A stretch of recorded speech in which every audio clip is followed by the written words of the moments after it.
with shooters. You can't hang if you won't blast. Please don't try me like Days Loaf. I put them killers on your ass. Always shouting out my blockers, bitch, that's where I started. Ahead of my class, yeah, I always been the smartest. Hey yo, what's up YouTube? Alright, today we got another video. Today it's gonna be another reaction video. We're gonna react to 18 dirty Disney movie jokes you totally missed. So here we go. 1, 2, 3. Disney, and by extension Pixar, have firmly established themselves as a leading producer of feature-length family entertainment in movie theaters and homes around the world. But there are only so many sentient animals, princesses, and fantasy heroes your average adult can tolerate, unless it's Game of Thrones. A wink and a nudge that the kids don't notice, so that the whole family is entertained enough to come back for next year's flick. Hey, what's up? I'm Brad with Wicked Binge, and these are 18 dirty jokes you missed in Disney movies. Cars. When Lightning and Mac are on their way to sunny California, looking to score a sponsorship from Dynaco, Mac starts hankering for a little rest and respite at none other than the top-down truck stop. Stopping off for a quick breather, kid. Old Mac needs a rest. Hey, the road can be a lonely place, but it's nothing a fully convertible waitress can't fix. The Rescuers Gone Wild. The Rescuers. Not all the dirty bits were originally intended. In this 1999 VHS release of The Rescuers, some hilarious, or maybe kinda sick, intern managed to slip this saucy image of a topless chick into the middle of a chase scene. Blink and you'll miss it. Nobody knows that they saw it, but they did. Plus, with VHS quality, there's not a lot to see there. Definitely one for the AV Club. Oh, I just love takeoff.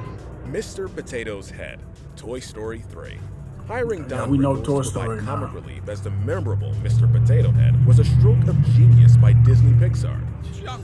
He called us junk. Incredibly, despite passing away in 2017, he makes a return in Toy Story 4 from Beyond the Grave. It's all thanks to the extensive library of unused recordings he made for the other movies, games, theme parks, ice-capades. Geez, maybe they worked him to death. You think that's funny? Funny as Mr. Potato Head is, nothing quite matches up to this beautiful play on the Potato Head toy itself. When Mrs. Potato Head, frankly, has gone on long enough, Lotso whips the mouth right off her face. The perfect retort? Hey, no one takes my wife's mouth, except me. Lion King's subliminal message. The Lion King. Not all the dirty jokes are actually jokes. This one's a little more obscure. Simba gets bummed out. FYI, The Lion King is basically Shakespeare's Hamlet, and slumps down on a cliff edge, kicking up a cloud of dust which appears to spell out sex in the sky. Apparently, it's actually meant to read SFX, as a tribute to the special effects team who worked on the film. Considering the intended audience, we would hope so. You mean a bunch of royal dead guys are watching us? Mushu's magic powers. Mulan. Who better than Eddie Murphy to deliver dirty jokes, huh? When Mushu is boasting his magical powers to Mulan, the declaration that he can see straight through her armor isn't lost on the film's heroine. My eyes can see straight through your armor. Ow! That look? Somebody drew that look, and they knew exactly what they were doing. Boo's dirty drawing. Monsters Inc. The internet went crazy when this image circulated of Boo's room from Monsters Inc.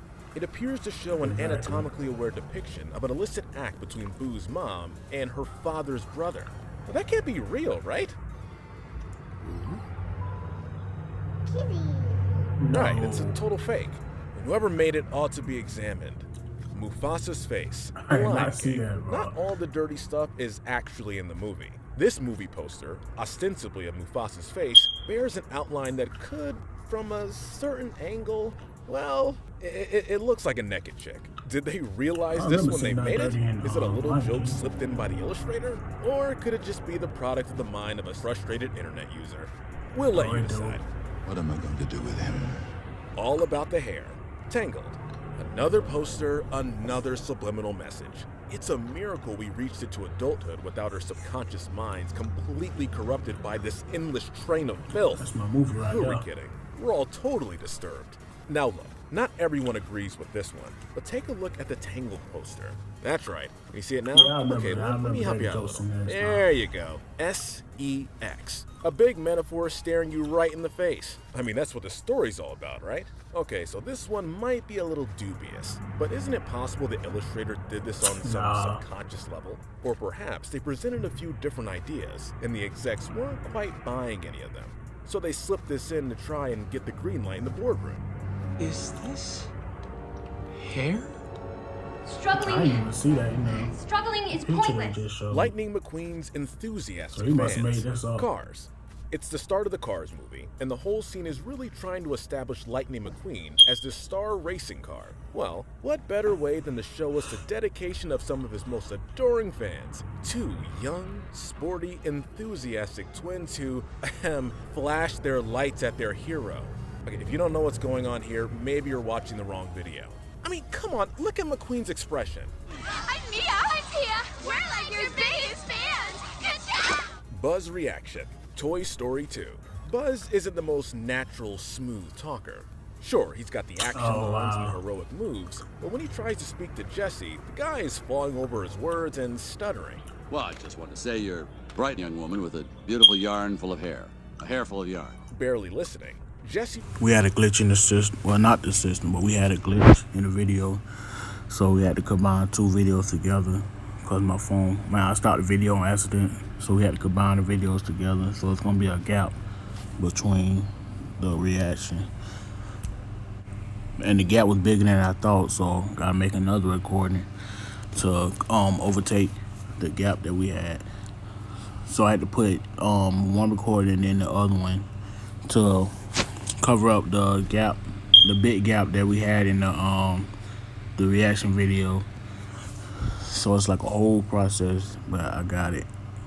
Being a ladybug automatically makes me a girl. Is that it, Flyboy? Frozen measurements. Frozen. When Kristoff is sharing a sleigh ride with Anna, he finds out about her shotgun engagement to Hans and proceeds to grill her on the subject, unsure that she knows her fiancé well enough. What follows is a series of how well do you know your partner type questions, all pretty standard. When it comes to foot size, however, Anna responds, Foot size doesn't matter. with the most knowing, sly chuckle to herself. Props to Kristen Bell for delivering that one in a way that even the most comatose, popcorn-stuffed parent scrolling through their Instagram during the movie couldn't have missed. Alfredo's confession. Ratatouille. The innuendo in this one is out of control. Ratatouille is a little more suitable for dirty jokes anyway, since the main characters are adults. When Alfredo attempts to come clean about bringing a rodent into the kitchen, he struggles to get his words out. During the difficult exchange, he sets up the reveal by talking about his tiny little... And before he can say rat, Colette drops the wickedest glance right at it. I have this tiny, little... Somebody animated that glance, and that facial expression. And to that animator, 5 of 10. A tiny chef who tells me what to do. Aladdin. As a kid, when you see Aladdin end up in a room filled with beautiful women, you probably didn't think much of it. As an adult, you realize why the women are so eager to like kick most him. of these, you don't No even one's less recognize welcome until you anywhere watch than a this. broke guy in a brothel. Funny how they all knew him by name, though, right?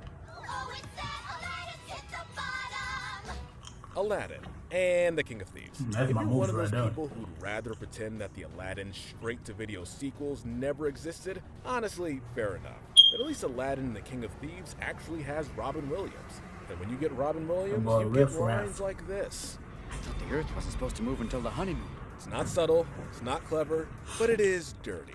Papa Pongo, like that 101 Dalmatians. Well, that's when the part clever of my third Dalmatians, best with the help of a few friends, escape from the cruel fate Cruella de Vil has in store for them, they've nowhere else to turn but back to Pongo's house.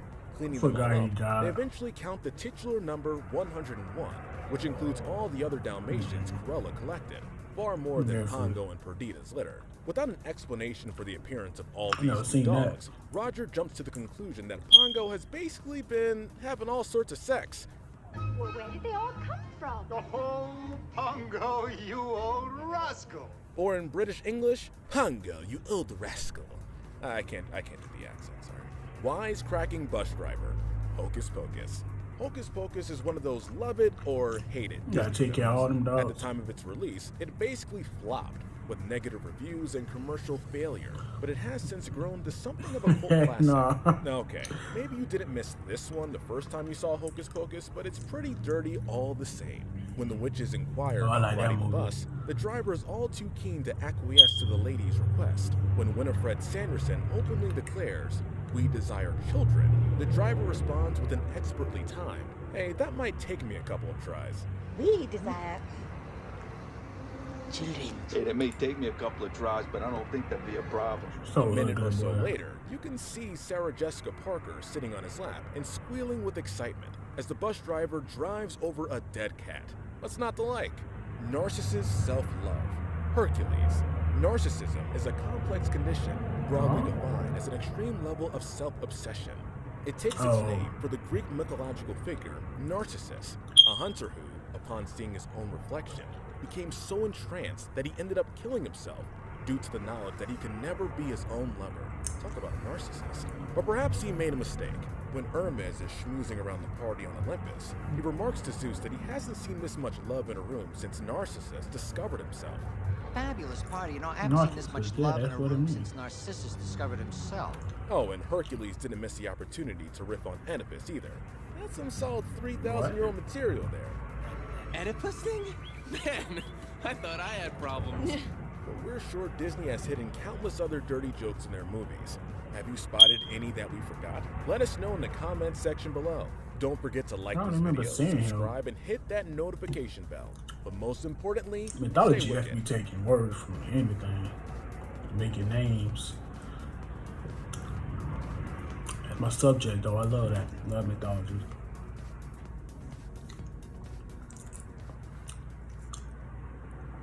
Okay, that's the end of that video. You can't tell none of them jokes unless you watch that video. Like if you watch the movies itself, you won't be able to find those jokes. But that was a good knowledge. Bringing those back. So that ended video. So I'll see you boys next time. See you boys when I see you. Peace.